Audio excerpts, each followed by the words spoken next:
an angle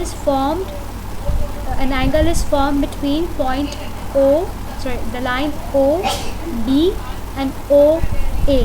तो अगर हम यहाँ पे इन दोनों लाइंस को आपस में ज्वाइन करते हैं तो हमारे पास एक पॉइंट तो कॉमन आ रहा है. वो पॉइंट कौन सा हमारे पास? O. तो अब मैं इस पॉइंट O को अलग से नहीं पढ़ूँगी. अब मैं अगर इस एंगल को इन वन लाइन पढ़ूँ तो मैं कैसे पढ़ूँगी?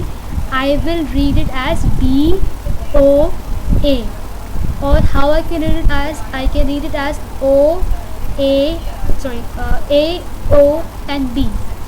Now the main thing here is that if you see here carefully, तो हमारे पास अगर देखा जाए तो ये पॉइंट O जो है हमारे पास वर्टेक्स है. हमने भी यहाँ पे क्या डिफाइन किया था वर्टेक्स का? So if you see basically ये पॉइंट O जो है हमारे पास एक ही पॉइंट है. We will regard it as one point. So basically this point O is nothing but basically it's your vertex.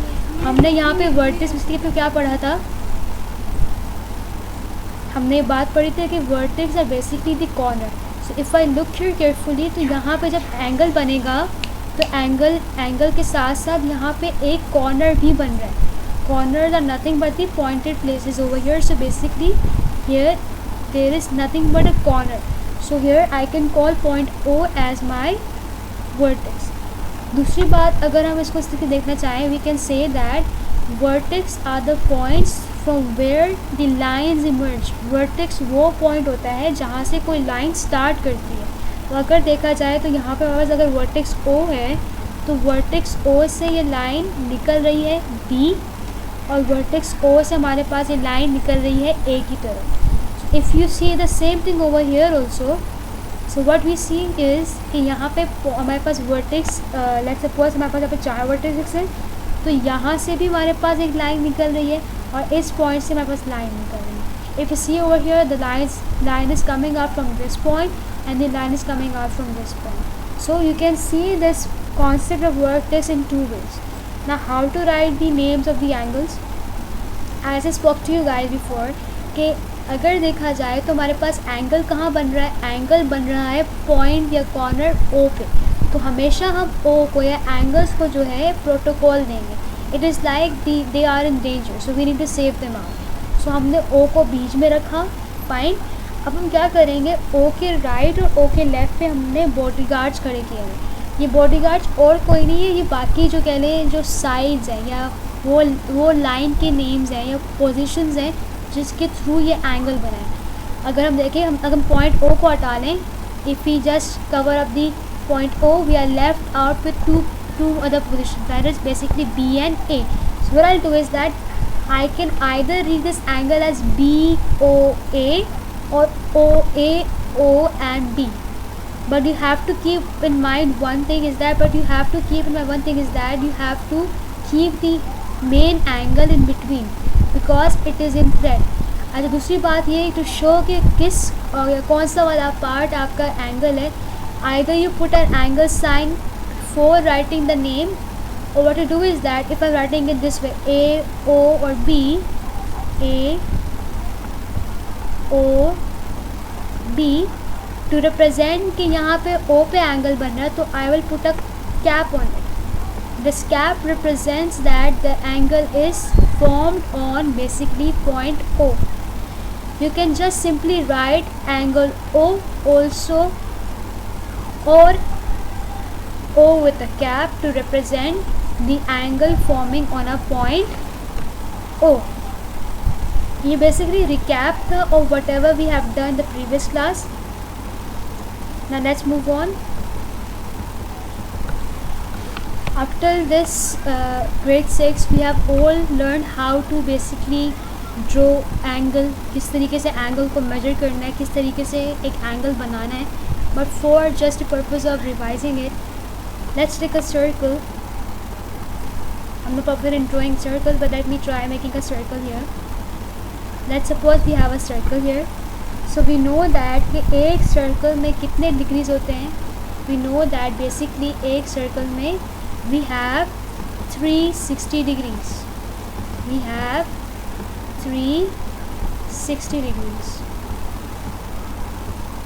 अगर हम एक सर्कल भी ना लें, अगर हम सिर्फ एक पॉइंट ले लें और उसके आसपास अगर मेजर करें तो वी ऑल नो दैट कि कितने डिग्रीज होंगे इसके आसपास, एक पॉइंट के आसपास भी 360 डिग्रीज होंगे। इट्स जस्ट लाइक कि आप एक कहने के एक पिलर के आसपास गोल गोल घूम रहे हैं, या एक पॉइंट के आसपास अगर आप गोल गोल घूम रहे हैं, गोल गोल घूमने से मतलब क्या होता है, you actually moving in a circular path.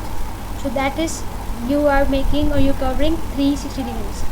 Now if you guys have seen this, basically this is known as the protractor. ये protractor बनाया कैसे गया, they took that they assumed or they just know that basically कि एक circle में कितने degrees होते हैं, they are basically 360 degrees.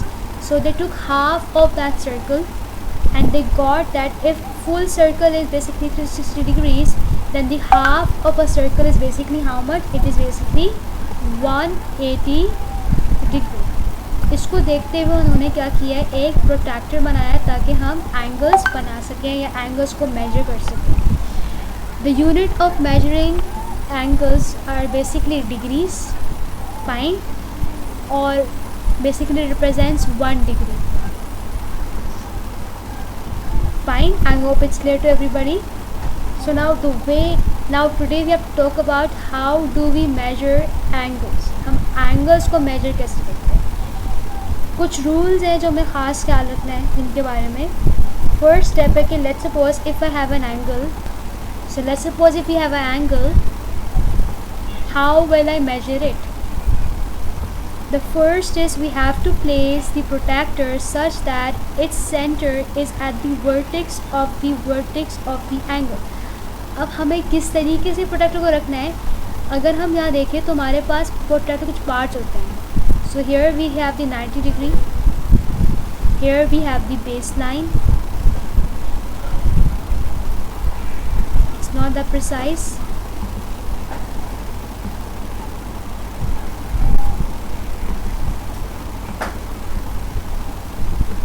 So here is the baseline.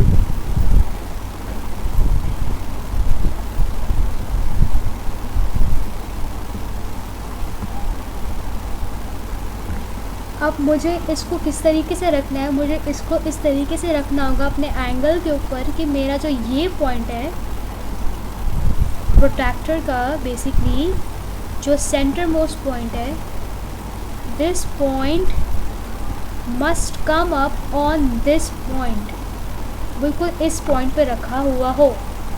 And the second thing is कि हमारी जो प्रोट्रैक्टर की जो बेस लाइन है, the base line of my protractor which is basically this line, the base line of my protractor has to match properly with the baseline of my angle. बिल्कुल properly इस base line से, बिल्कुल मेरी angle की base line से match करता हो, बिल्कुल मेरी एंगल की base line, it has to match with the baseline of my angle. इस तरह ब्लू लाइन बिल्कुल रेड लाइन से मैच हो रही है. I have tried my level best to make it proper, but if not, I apologize for that purpose. लेकिन it has to match properly with the baseline of my angle. Now we have to read off the angle from the outer scale. Now what does this mean?